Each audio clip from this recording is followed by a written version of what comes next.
Get your fedoras and get your whips because it's time to talk about the new Indiana Jones movie that just hit theaters this weekend.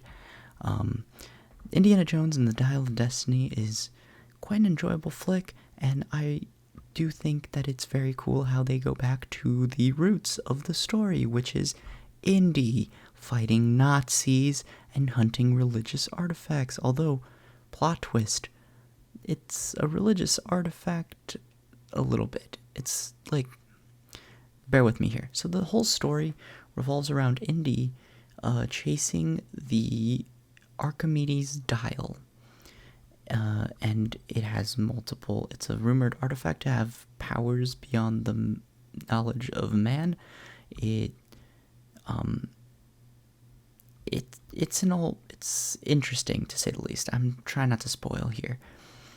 But it's all about Indy like recouping with his past mistakes and regrets, pretty much.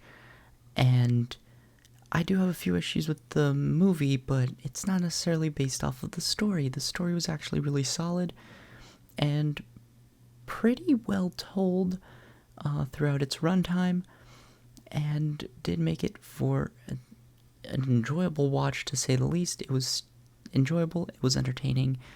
The story, though, wasn't the most original, wasn't the best, but it was good for what it was, and that was a basic Indiana Jones adventure. It's like Indiana Jones at its finest, in my opinion, although it might be a little bit too much Indiana Jones, and I'll get into that with the next segment.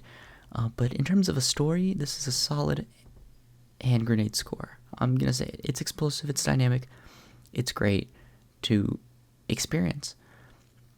The cinematics, visually, it looked great, I thought. A lot of the set pieces and action looked really good, really entertaining, visually stunning.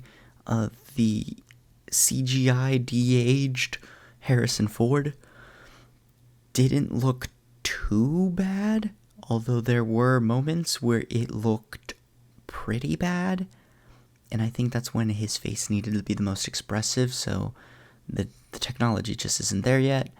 But holy shit, it's a lot better than where it has been before in the past. Very solid effects. The Indiana Jones theme hits just as hard as always. And it's pretty good for what it is. And my only issue is that it's probably not going to be profitable. It's too expensive, but I'll get to that in the expectations and experience. But really good cinematically, easy hand grenade score here.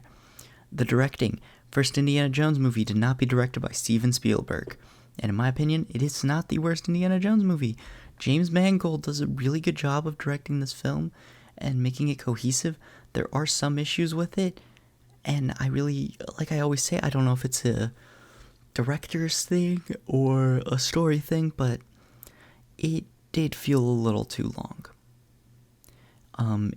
There were some sequences that felt unnecessary to the overall plot. In my opinion, one character was completely unnecessary, and I think they could have done just as well without that character. And by that logic, they also could have cut down the movie's runtime a little bit. By not having to focus on that extra character for the time that they did. Could have cut an easy maybe 20 minutes or so off this movie, and it would have probably been a lot better. The directing was really good for what it was. It's no Spielberg, but in my opinion, it was still better than Crystal Skull. So that's another easy hand grenade score there. Now let's get to the acting. This is where the bread and butter happens. Harrison Ford does a great job as Indiana Jones, as always. I really liked his bitterness, although I truly don't think he was acting at that point. I truly just think that's normal Harrison Ford. But still really solid, and what the script writers did with this was exactly what Harrison Ford was going to do and what Indy needed. John Rhys Davies is also back as Salah from the Raiders of the Lost Ark and the Last Crusade, making him a consistent appearance on every odd numbered Indiana Jones movie. Shows up in the first, shows up in the third, and now shows up in the fifth, which is kind of funny how that all worked out accidentally.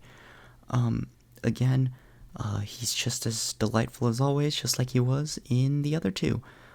Newcomer Phoebe Waller-Bridge as Elena, Indiana Jones's goddaughter, was a character that I found very interesting. I didn't really like the character at first, but throughout the film, starts growing on you. It grew on me at least, and I really enjoyed her character by the end, as it felt like she actually had underlying motivations and actually grew as a character throughout the movie, which is pretty interesting when most of the side characters are really just sort of eye candy, but this one didn't have that eye candy side character like all the other ones did, in my opinion. Because in pretty much all the other ones, it's Marion and in the second one, it was just some random girl. But this, it was a solid group, solid batch. I don't know how I feel about that, but it was great performances from those three. Everyone else was really like make or break. I did really like the villain portrayal by Mads Mikkelsen. Actually, I almost forgot. I kind of enjoyed his villain portrayal. I think he does a great villain. He does a great, like, just needs to be menacing villain, and that was really solid. With that, I'll give it another hand grenade score. It's entertaining enough. It's explosive. But now let's get to the real thing. Expectations and experience. Great experience, but there is one thing, and this may be a spoiler, may not be a spoiler, but I was very certain, for some reason, that Ke Huy Quan would show up as Short Round in this movie. I was so sure. I was so disappointed when that did not happen. But to be fair, I think the cast list has been announced for a while, and I think a lot of people already knew this, but hey, you never know. Maybe they hit him in there anyways, and he's a major surprise. Because when the Disney thing happened and they were doing all the announcements and showing casts, he showed up on stage for Indiana Jones 5, so I just figured he was in it. And then he showed up later for Loki Season 2 and said, wait, this isn't the Indiana Jones panel.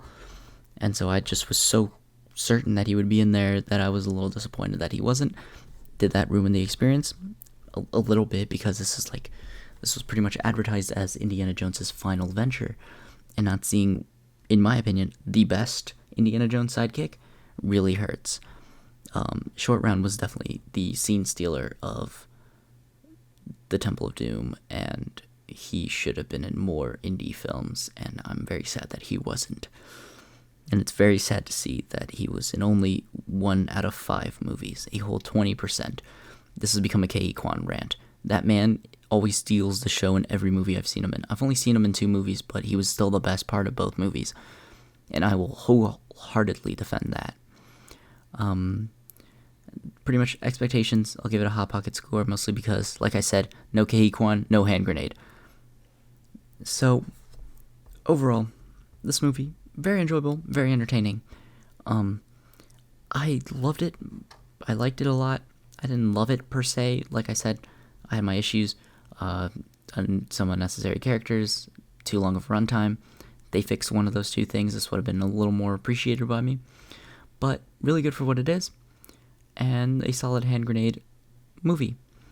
Other than that, like if you enjoyed, comment down below if you're willing to check out Indiana Jones. And comment down below, subscribe if you enjoyed. And I'll leave you guys to it.